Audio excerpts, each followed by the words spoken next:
You walk into a room. And suddenly, you feel it. Every pair of eyes. Every quiet whisper. Every small smile. They are all about you. Your hair is not right. Your voice was too loud. You stumbled on that last word. And everyone noticed. Everyone is judging. Or did they? What if I told you there is a name for this feeling?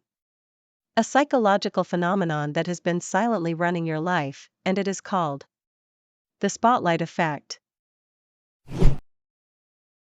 The spotlight effect is our natural tendency to believe that other people notice us far more than they actually do. It was first studied by psychologists Thomas Gilovich and Kenneth Savitsky at Cornell University. Their research revealed something remarkable. In one experiment, they asked students to wear a t-shirt with an embarrassing image, think Barry Manilow, and walk into a room full of peers. The students wearing the shirt believed that about half the room would remember seeing it. The reality? Less than 25% noticed at all. We overestimate our visibility by almost double. Every single time. But why? Why does our brain do this to us? Why your brain creates the spotlight? The answer comes down to one simple, uncomfortable truth: you are the center of your own universe. Not in an arrogant way. In a deeply human, neurological way. You experience every moment of your life through your own eyes. Your thoughts, your feelings, your mistakes, they are vivid and immediate to you. So your brain makes a natural, but flawed, assumption. If it feels this significant to me, it must look this significant to others. Psychologists call this anchoring. We start from our own perspective and fail to adjust enough for everyone else's completely different reality.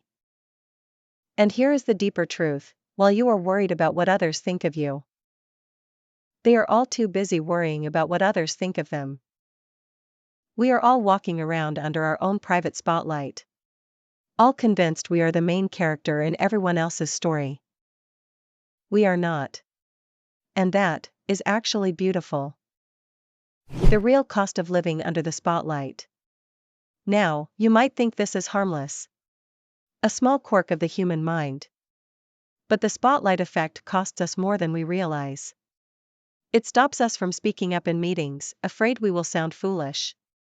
It stops us from going to the gym, afraid of what people will think of our form. It stops us from wearing something bold, from singing out loud, from raising our hand, from starting over. The invisible audience we fear? It is a fiction our mind writes so convincingly that we spend our whole lives performing for it. The poet David Foster Wallace once said, "You'll worry less about what people think about you when you realize how seldom they do." That is not cynicism. That is freedom. How to break free from the spotlight. So how do we quiet the spotlight? Here are 3 powerful shifts that change everything. Shift 1: reality check your assumptions. The next time you feel like everyone noticed your mistake, pause. Ask yourself, if a stranger made the same mistake, would I still be thinking about it 1 hour later? The honest answer is almost always no. We move on. So do they. Shift 2: replace the imagined audience with real connection. Instead of asking, "What do they think of me?" start asking, "What do they feel? What do they need?" When your focus moves outward, the spotlight naturally dims. Shift 3: build a tolerance for visibility. The more you act in spite of the spotlight, the more you speak, create, show up, the more evidence you collect that the audience was never really watching. Courage is not the absence of self-consciousness. It is taking the step while self-consciousness is still present. Here's what I want you to carry with you today. The spotlight you feel, that constant, exhausting awareness of being watched and judged, it is one of the most deeply human experiences there is. You are not weak for feeling it. You are not broken for letting it hold you back sometimes. But now you know what it is. And knowing is where freedom begins. You do not need to perform for an audience that is not watching. You are free to simply be. If this lesson spoke to you, share it with someone who needs to hear it today. And if you want more wisdom like this, subscribe. Because becoming better starts with understanding yourself.